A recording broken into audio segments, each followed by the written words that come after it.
Hello, everybody, and welcome to another edition of Serving It Up. Jim Hayes alongside Matt Holliday and Lance Lynn.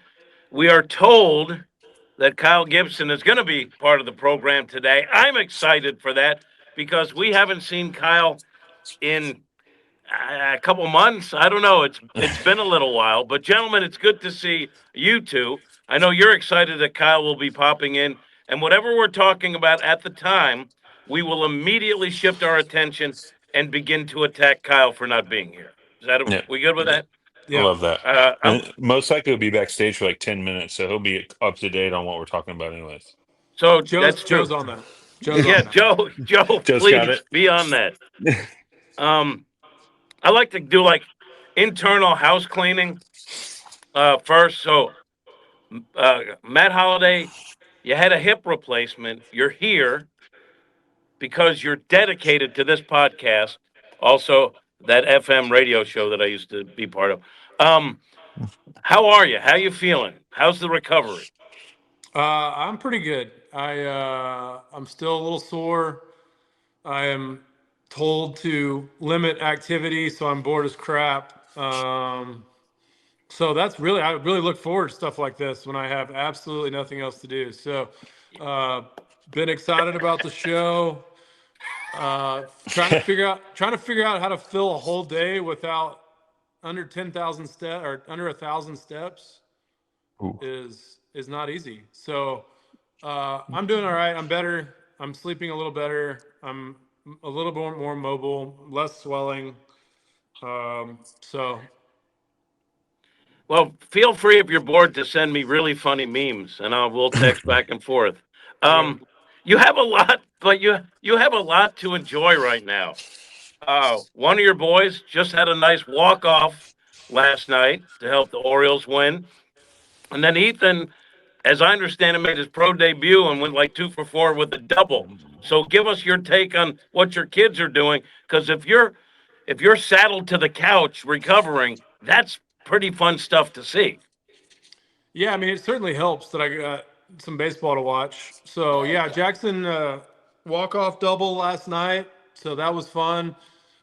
Ethan 2 nights ago made his pro debut in Fresno and had a couple hits, so that was great. Um, he didn't play last night. They have him kind of a 1 game off, 1 game on, 2 games on, this kind of schedule. So no game last night for Ethan, but yeah, so I'm locked into watching baseball and enjoy watching my kids, obviously, and I think I'll be able to travel next week. Probably go see Jackson in Baltimore next week, and then Ethan in Fresno the following week. So hope to get back out and watch in person in the next couple weeks, and as the season starts to wind down. But yeah, certainly fun to watch your kids have some success, particularly in baseball, which is so hard and can kick you in the nuts so often. To have some good games and just have some good outcomes is fun. How do you plan the visiting schedule? Because if you plan it a certain way, it'll appear to one of the boys that you love one son more than the other. I Well, want to see if Lance laughed at that. He did. we're just getting into the conflicting schedules. Ethan just started up, so um, yeah. Look, I mean, they couldn't be further apart. I mean, Baltimore, Maryland, and Fresno, California couldn't.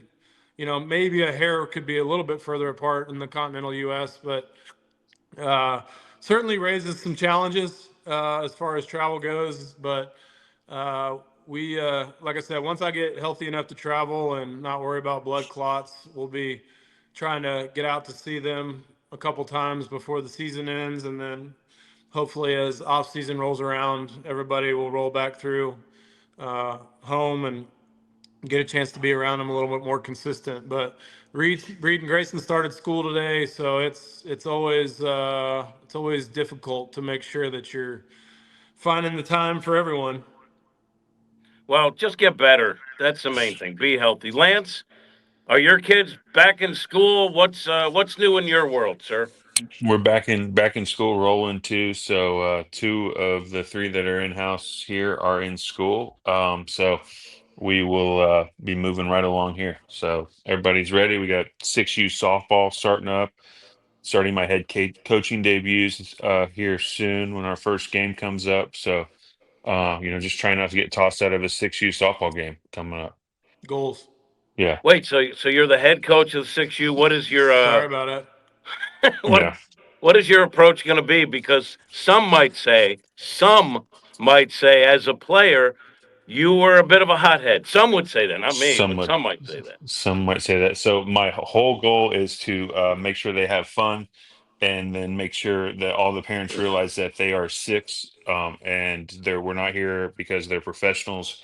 The likelihood of being professionals probably pretty slim. So let's enjoy this, have fun, just teach them where first base is and to make contact with the ball, and we'll go from there. That's kind of my motto. And if it's hit to you, just tackle it. Just try to get a glove on it, and then throw it towards first.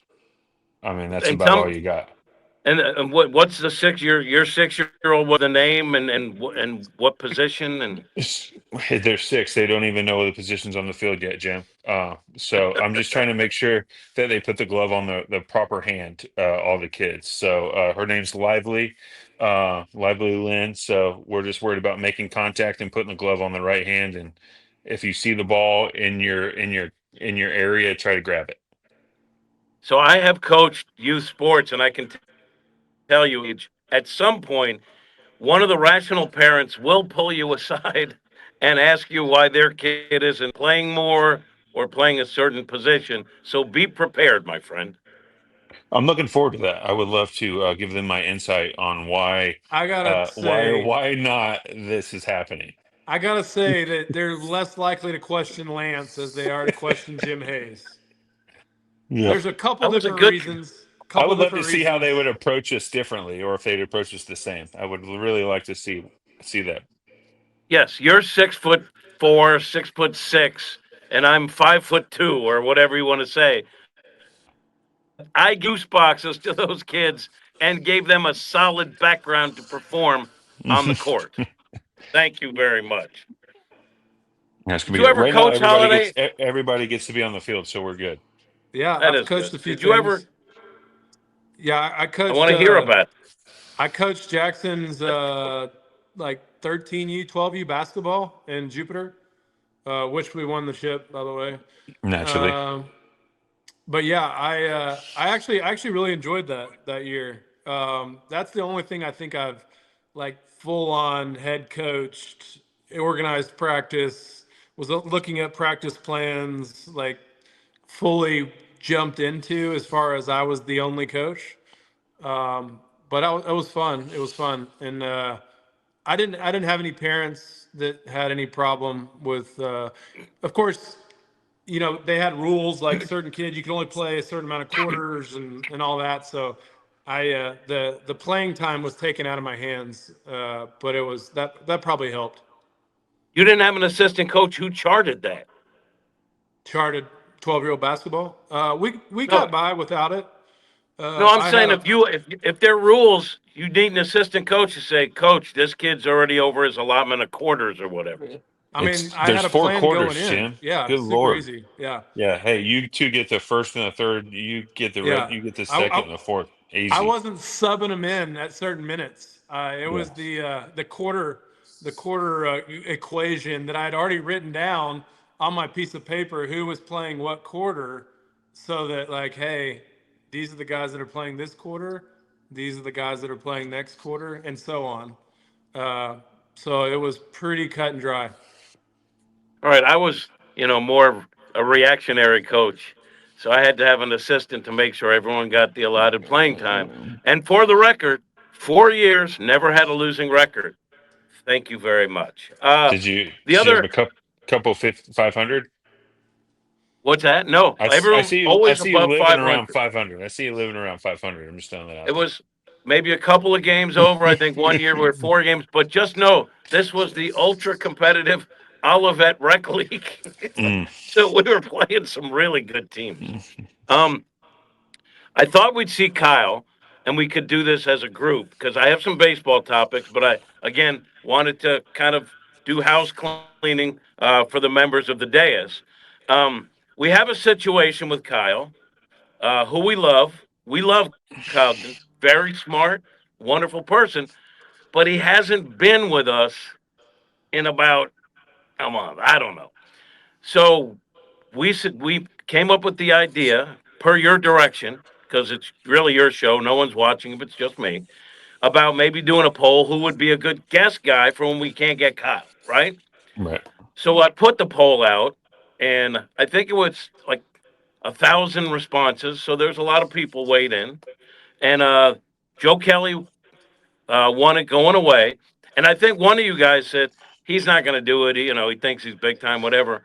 I That was texted Lance. him.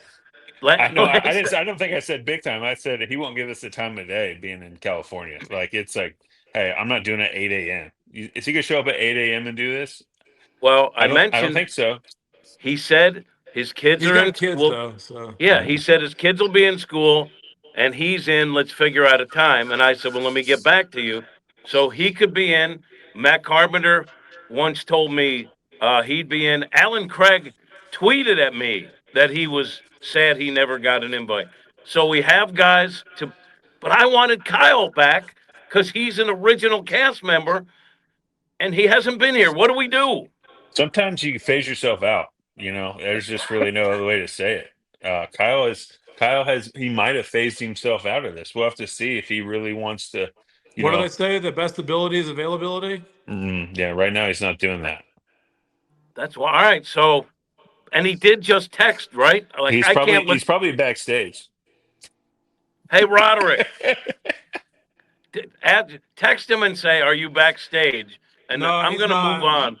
He's not. His He's not. text says that his little one is just awake now. So Yeah. So he's gonna go on living his life. That's what his text said. basically, Okay, so he is taking himself out of the rotation. He is. Yes. He's going to be turned into a guest appearance once a month because that's what he is, anyways.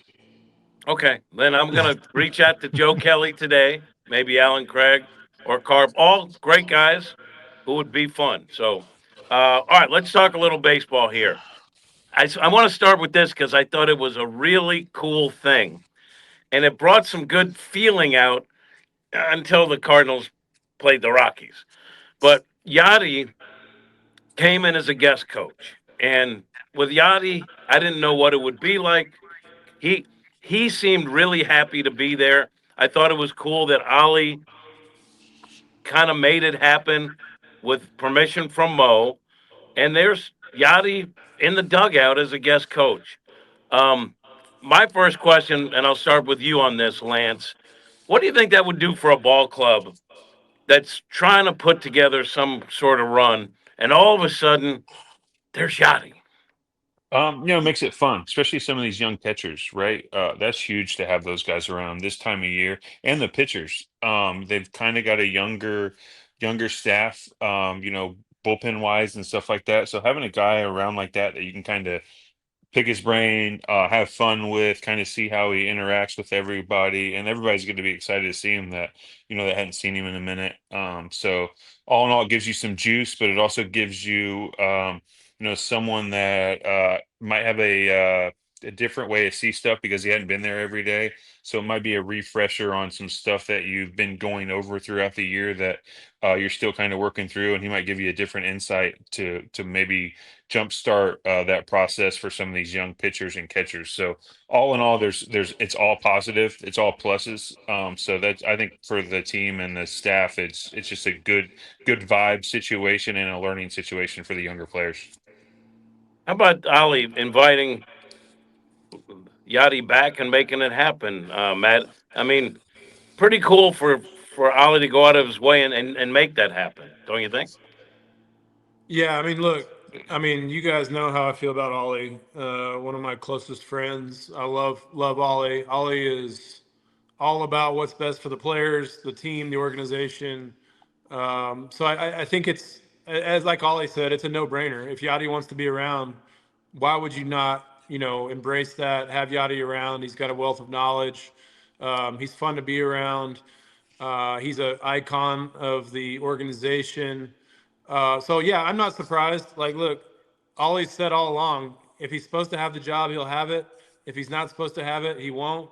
And he's good in his own skin. And so I'm not surprised, but I'm also always, when somebody is who you think they are, it's always encouraging. Like that's just who Ollie is. And so I think it's cool to have guys like Yadi back and around the team. And like Lance said, he's got little nuggets of things that might help a young player or might help some of those catchers in ways that, you just maybe can't see, or he just sees the game in such a unique way that you have an opportunity to tap into that. Then you jump on it immediately and try to optimize his time and get him in there and see what he sees. And we all love the Cardinals, and it's like one of those things where Yadi wants to see the Cardinals do well. And so I think it's cool. I think getting guys like Albert and Yadi and Lance and guys that played a long time with the Cardinals, getting them involved and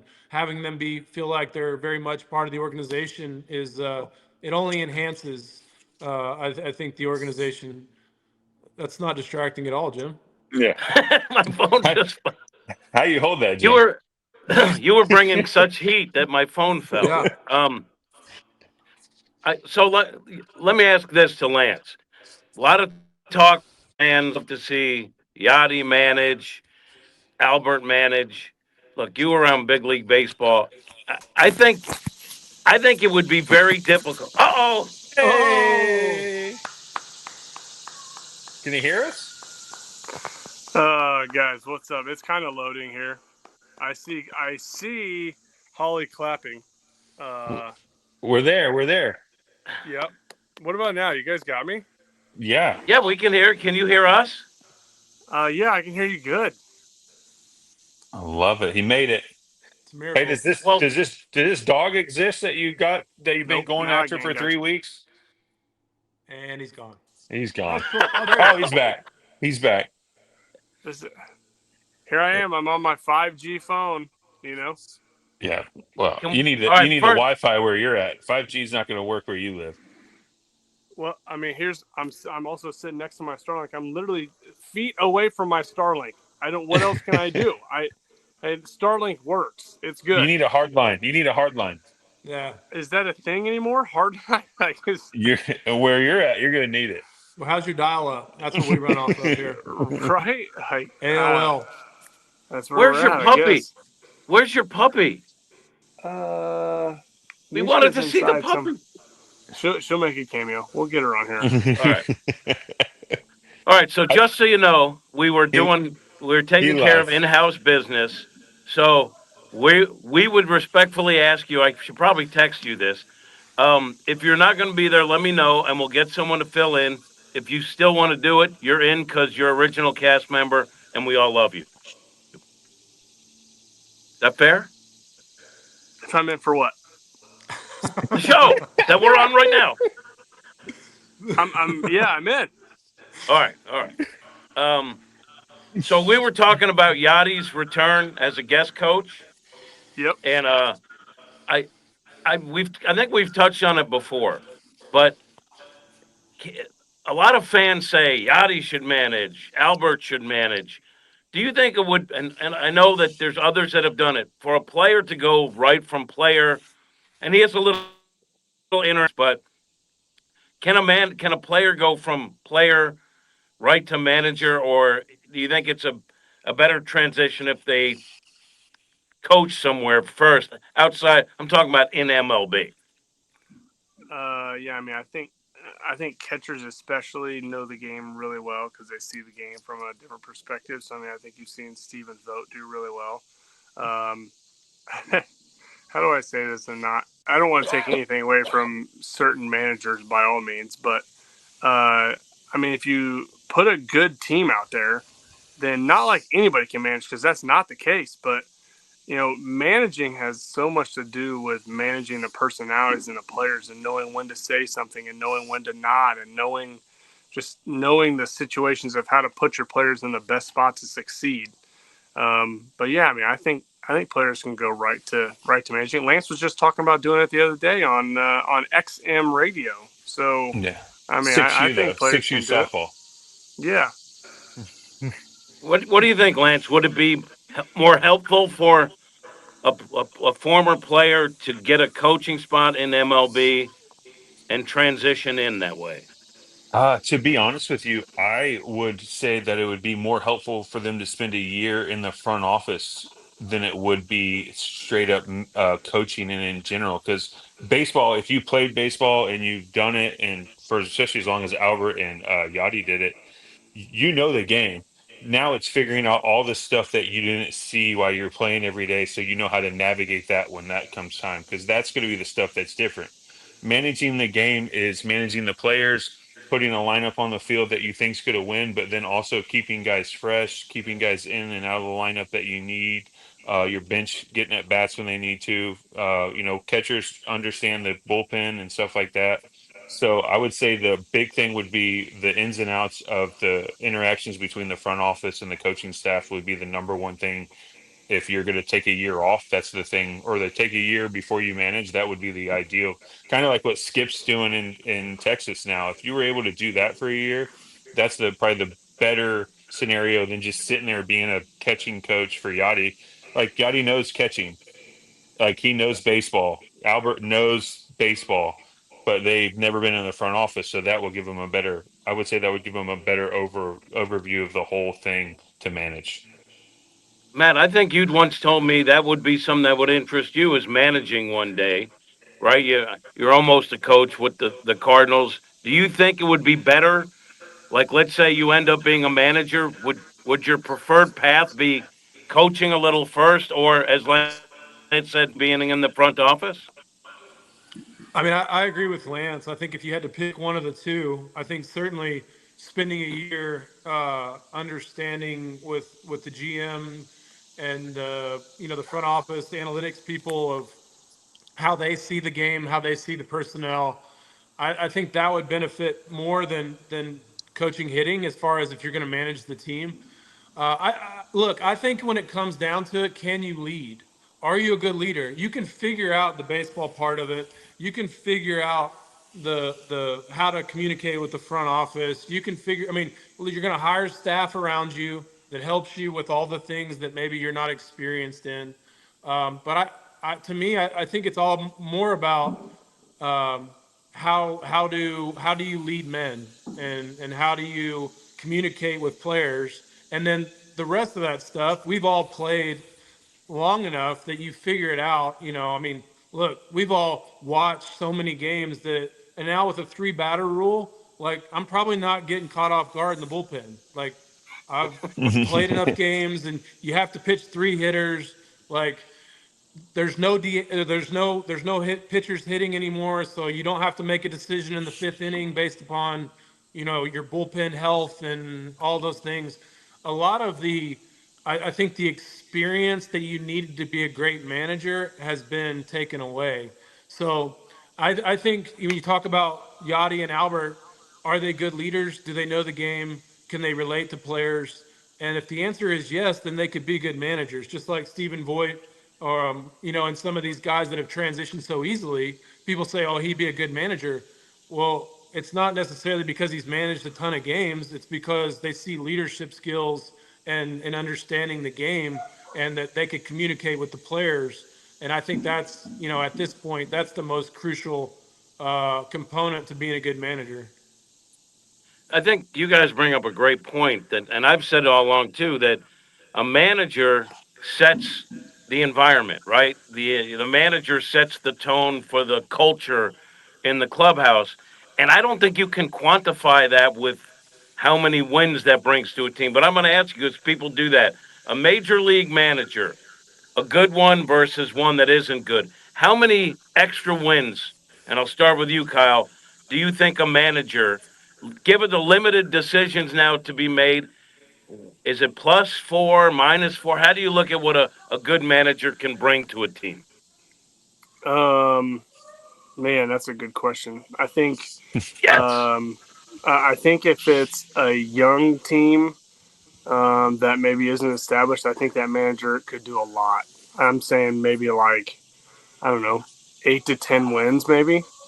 And that seems like a number I'm just making up. I guess I am, but I mean, I think that I think there's going to be times where that manager can save a 3-run skid and keep it from being a 3-win skid and keep it from being a 7 loss skid.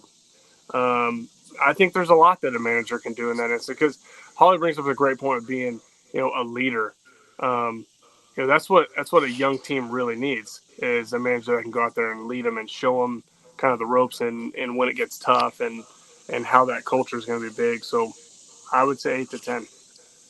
Lance, what number would you put on it and why? I'm gonna go a manager in general. If you, I would say 6 is my number, and for me, it's like you saw leading and all that. It's being able to hold the room, right? If you be able to command the room, that's the main thing. If you have managers that walk in there and talk, and it's in one ear out the other, and that's when it gets bad quick.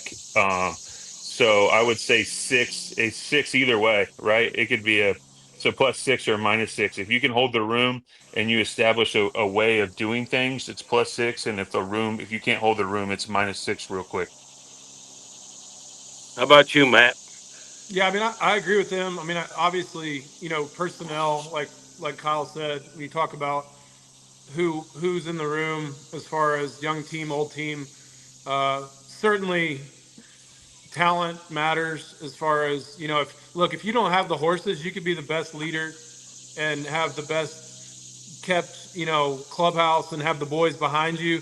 But look, if your talent's just not there, it's going to be very difficult to win. So I think all talent being equal, I would say it's probably somewhere between 5 and 8, like these guys said, over a course of a season. I certainly think back in the day when Tony was managing in the National League, it could be much more. When you got talking about setting guys up and using your bench and when to take the pitcher out based on all the things that the National League game brought. I think it was higher, but I think now with the universal DH, I think that number probably comes down just a little bit.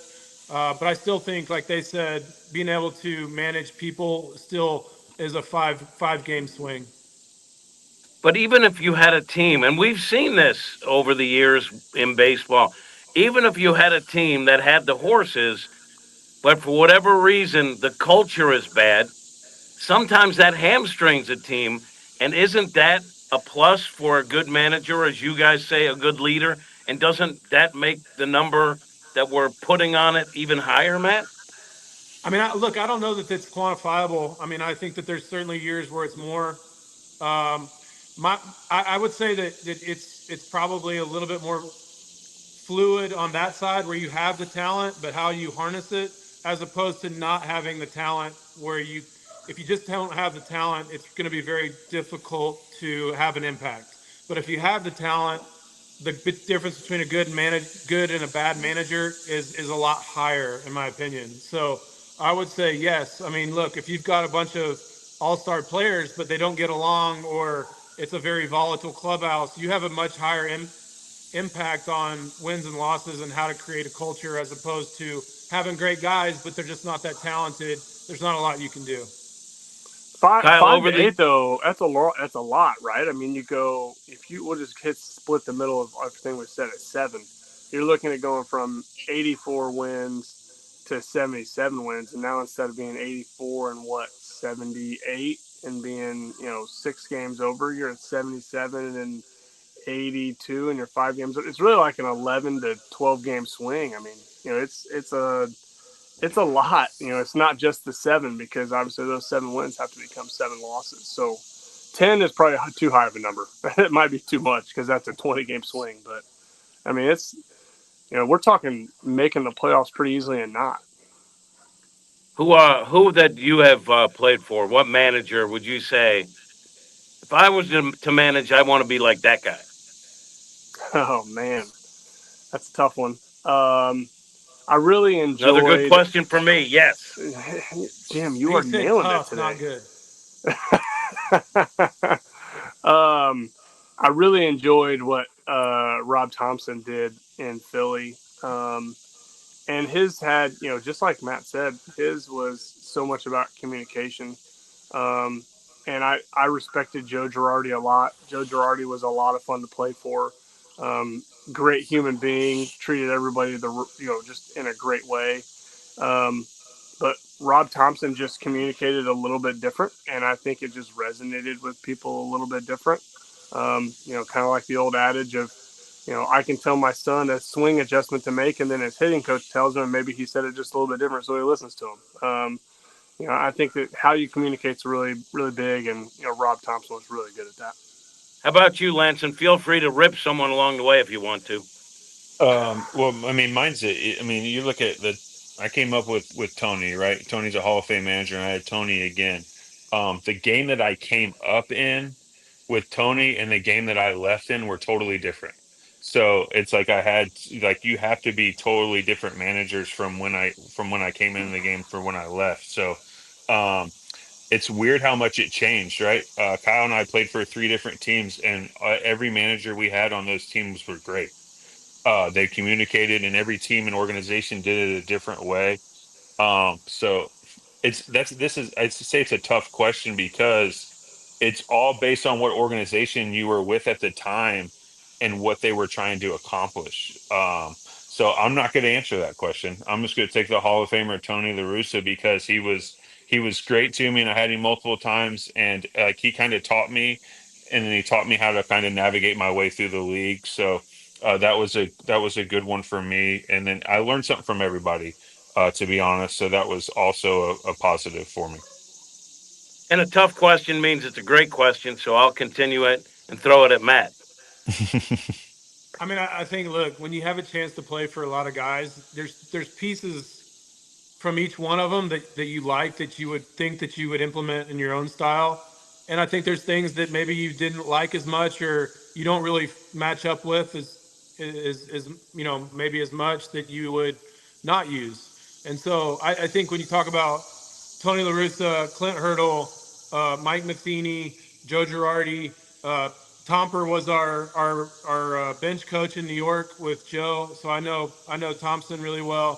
So like Kyle said, like all these guys had things where you're like, that's effective. I really like that, or I wouldn't do it quite like that. So I look. I mean, I think as far as X's and O's, Tony La Russa is probably one of the, if not the best, maybe the best of all time. And then somebody like Mike Matheny, as far as a human being and somebody as a father and a husband and kind of a manly man, like I really looked up to him.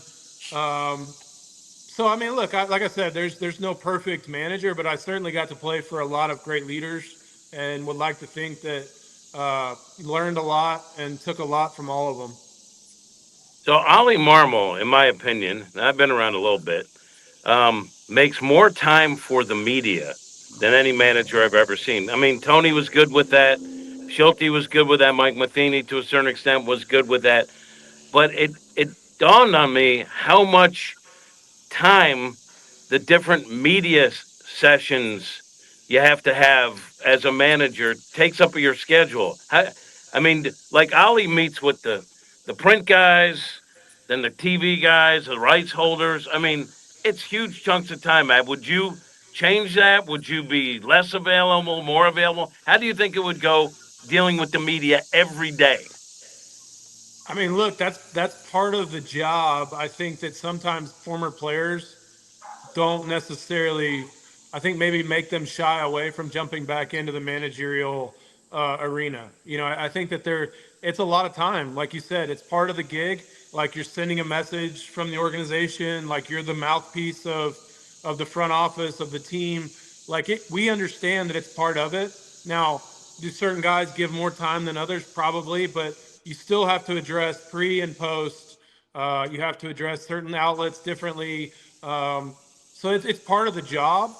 And I think you guys could speak to it as well. I think that is something that sometimes former players, that is a daunting thought of spending, a good 2 hours a day talking, answering a lot of the same questions because not a lot happens like pre and post game besides the X's and O's. There's not a lot to talk about. And so I think that sometimes that can be daunting over a 6 month period where you have to talk and answer questions twice a day.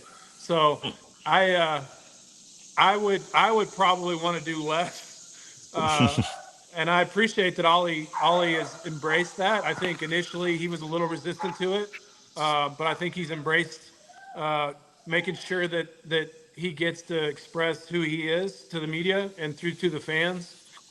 So, yeah, I wouldn't love it. Lance, would you love it? Oh, I would love it. They would hate it. Media would hate it. You wouldn't get, you would not like the things that I would say to you, or you would be, you come in there and ask the wrong question that it has nothing to do with anything that's going on. You're just trying to snoop on something. You wouldn't like it. So, I would have fun with it for sure. Would it get old and, uh, be irritating? Yeah, for sure. But I would, I'd make it my own, where it's like, hey, you can be in here and we can talk all you want, but you're probably not going to get anything, and I'm not going to tell you what I'm thinking, and so it might be a waste of time. But when it's all said and done, that is part of the gig, and you have to sit there and you got to answer questions, but I don't have to tell you everything that you think you deserve to know, and I'm probably not going to. So that would be my way of going about What about you, Kyle? I like to talk, so I'd probably really enjoy it. it. I think it'd be great. I don't know. I guess there's. I mean, I would love to see Lance address the media every day, twice a day. That'd be great. I might join the media if that was the case, if I could sit in there and do that. But I mean, I think it's a really interesting position to be in. Having to be the, like you guys said, the mouthpiece of the organization, and having to put out the message of kind of what the direction is. I think it becomes way harder when your team is struggling and you're having to answer the same questions and how you're going to fix it and how your staff's going to fix it and how you're going to do it different. And the best ones are really good at not always just taking blame, but understanding like when they need to shoulder it and when they need to challenge players and be delicate in that, because Lance mentioned it, being able to hold a room or lose a room. You can do that by kind of messing up and you know putting a message out there in a different way than the guys in that locker room can interpret it. I think Ollie does a great job because it's a balance. It's a dance, in my opinion, right? There's marching orders that Ollie gets that he can't really say, not my decision, and hang, management out to dry. You want to protect your players. You don't want to call guys out all the time, maybe once in a while. So you have to balance that. And if the fan base is mad because the team isn't winning, you also want your personality out there so fans know, dudes, I'm working, all I can in here with these guys. So, I mean, do you see that there's that kind of balance, Matt, and just your impression of how Ollie walks that line? Yeah, I mean, I think that even he would admittedly tell you, his first year and a little bit, his first part of his managing, I think he was he wasn't as communicative and maybe as himself as he is now. I think he's much more comfortable in his own skin of getting the message out and being truthful and being thoughtful and honest, and giving the fans, I guess, that line where, like Kyle's talking about, you can't cross or else you might lose your guys.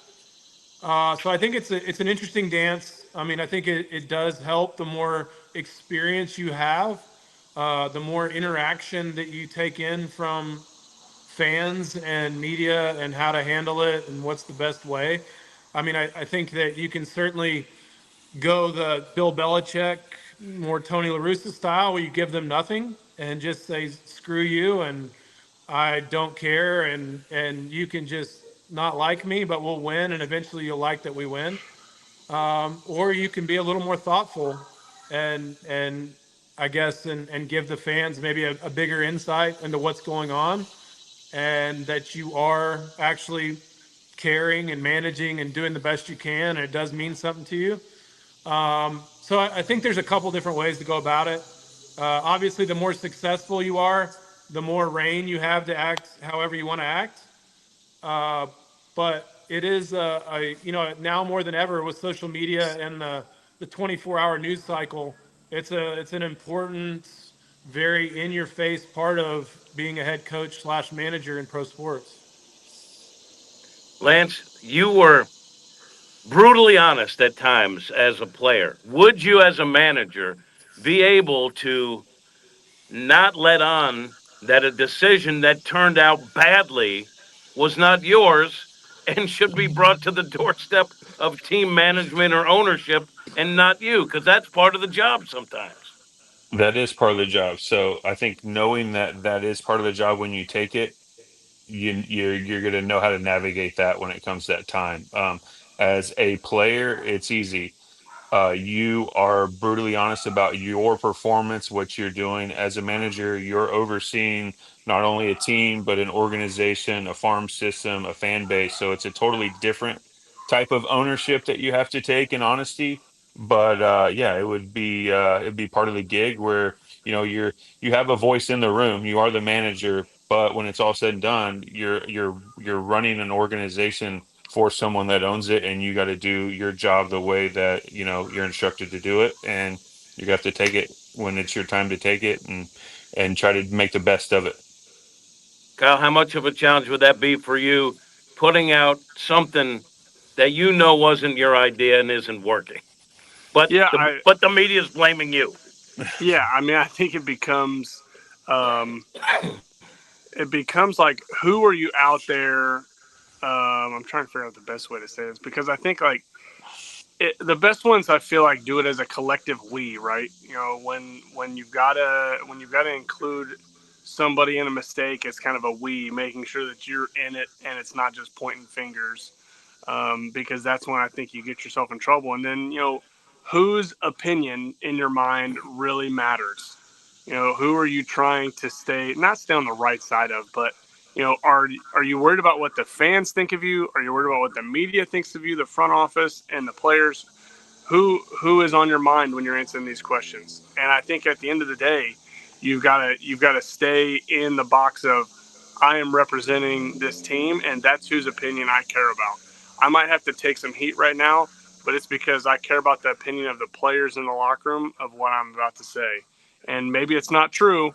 Maybe you're saying something that just it doesn't necessarily reflect actual reality. But who are you trying to keep on your side? So I have a pitching question. So I want to circle back with Kyle and Lance on this because I don't really understand this. I'm a big Matthew Liberatore fan. I know you guys both like him a lot too. I think he's still a young pitcher, but right now he's dealing with losing his velo. So in his last start, he held it a little bit longer, but clearly it dipped and he didn't go as deep into a game as he wants to. Now he's a guy, I know his background. I know he's approaching career high in innings, but he's always been a guy who threw a lot. Always told me rubber arm, never had a problem. Everyone used to say, don't throw so much. How does he go about, like, what's the process, Kyle? I'll stick with you to get that velo back because I don't understand outside of just resting a guy and then, hoping that he works his way into it. How do you do that? I mean, I don't know how many innings at and how close where he's at with his career high, um, and when that career high was, because that matters. It was in Um, the minors. I It was a couple years ago. He's been a reliever since, and now he's starting again. Yeah, I mean, I don't know. I That velo dip might just be actually tired, and it might not come back this year. There's a real thing with just chronic fatigue over a full season if you're not used to the buildup and holding it, and how you adjust to your body over the whole season. Um, that's a tough thing to do. Mike Pelfrey gave me some of the best advice in 2014. When I was going through September and I'm really tired, he goes, "Hey, Gibby, like, this is going to be the hardest September of your career, and every time you do it, it's going to get a little bit easier." And it's just it's conditioning your body for that full 32 starts and hopefully 190 to 200 innings and more if you're some guys. And but you don't prepare yourself for that until you do it. You try all you can, and the real thing is just the preparation. And I guess it's different at the major league level anyway. And they talk about stress innings. I think if you're a young starter, first year really starting, every inning could be a stress inning, even if you don't have any traffic on the base paths. 100%. Big league games are always stressful because another good piece of advice: you can't win the game in the first, but you can lose it. So you got to be out there, and a lot of those innings can be stress innings, no doubt. Lance, how would you handle that? Because I know there's times, as I recall, you threw a lot of fastballs. I think it was a pitch that you like to throw. Did you ever encounter times where you just didn't get velo? Yeah, I mean that comes with the territory throughout the year at times. Sometimes it just doesn't come out. And like you said, you can say career innings in the minor leagues, but that doesn't matter. He's at this year he's at a career high in everything that he's ever done because this is his first time he's done it in the big leagues for a full year. So he's going to have to learn to navigate it. Whether it's there's certain ways to go about it, and Kyle and I learn those as we went, whether it's you don't throw a bullpen in between starts, whether it's you back down a little bit on certain things throughout the week, to kind of navigate the 6 day rotation to a 5 day rotation, or if you have an extra day. And that's what he's having to learn for the first time ever. So you can have all the prep you want in the minor leagues and this and that until you get through the first full year of doing it, and then the second year is going to change too. Every year it's changing. If you just go by the book and say, all right, I got to do this, this, and this each day, by the end of the year, you're going to be worn out. You have to, every week's different. You got to learn what your body needs each and every week, and then you navigate your way through a full season. So I think that's what he might be learning, and there's ways to, back off a little bit, but still get the feel because he is a throw guy. He needs to feel those things. So maybe not have a normal bullpen 1 week, but hey, get on there and flip a few and get out of here. Like save it, but also you got to get your feel, especially if you got 6 days in between. Get on there, day off, get on there, flip a few, and then you got your 2 days off and go. But don't throw a full bullpen. Nowadays, all bullpens are full max effort things, and you're not getting rest. So a lot of these younger kids are getting just beat down in their first 2 years in the big leagues because they don't have 7 days in between starts like they do in the minor leagues now. So it's a totally different ball game, and they've got to learn to back off their max effort bullpens because every one of them throw max effort in between every time they throw off the mound, and that was not something Kyle and I did. I promise you that. Oh, I mean, I love Livy. I think he's going to be a really good pitcher. Hopefully, he finds it. So, last thing, I'm going to go around the dais here. The the Cardinals were 3 games back of a wild card, right? And then they played the Rockies.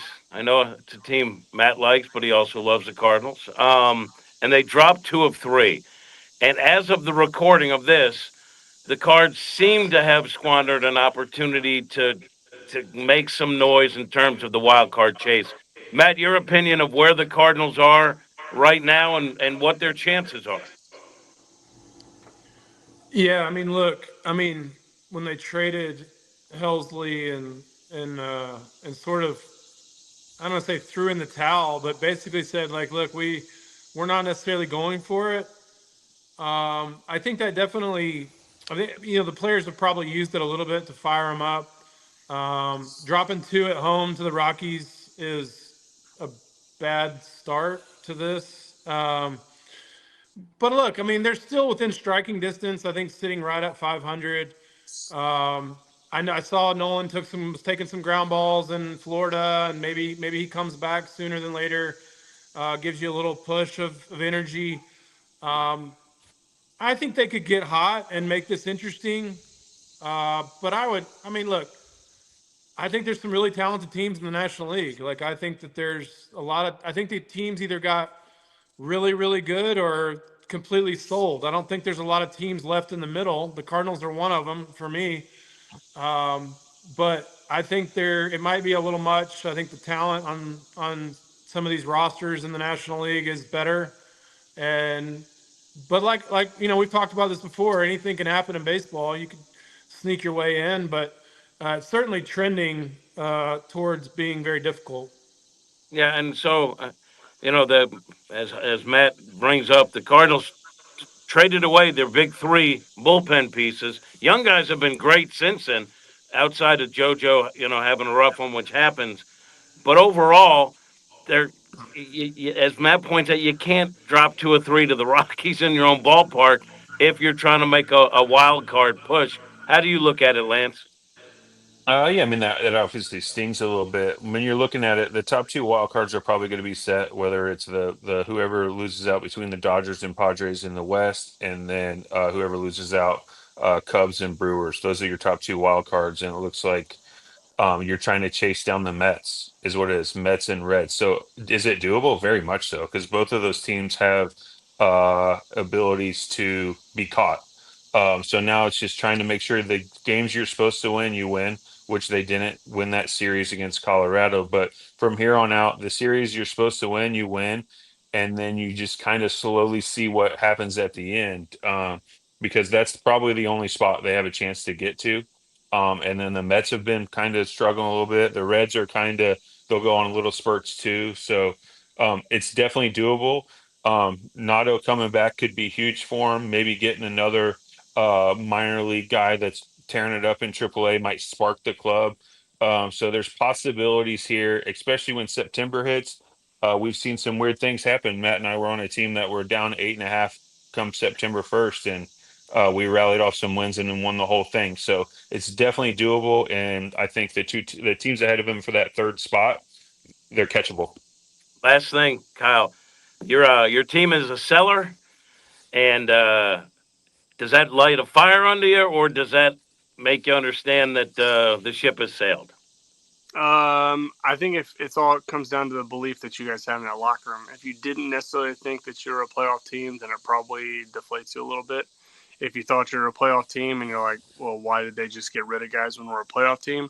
Probably going to fire you up a little bit, and maybe help light a fire. So I think that just like we're talking about one pitch, kind of, taking them being winning 2 or 3 against Colorado and losing 2 or 3. I mean, I think they're 5 games away, a good stretch in a week from being 2 games out of this. And now everybody's like, oh, here we go. We've got a month and a half left. It's August 13th. By August 20th, if they have a good stretch here, they're right back in it. So I always tried as a player not to buy into the, oh, we just lost our chances in August 13th. Now that we're 5 back. Because I think it was either Wayno or Lance or somebody was always saying in 24, well, we haven't even won 10 in a row yet. I mean, that's kind of like, you go on a little streak, and every team can do that. You go on a little streak and things change really quickly. Hopefully, the Cardinals can do it. Kyle, great seeing you. Matt, feel better. I'm glad that your hip is recovering nicely. And Lance, you're always a delight.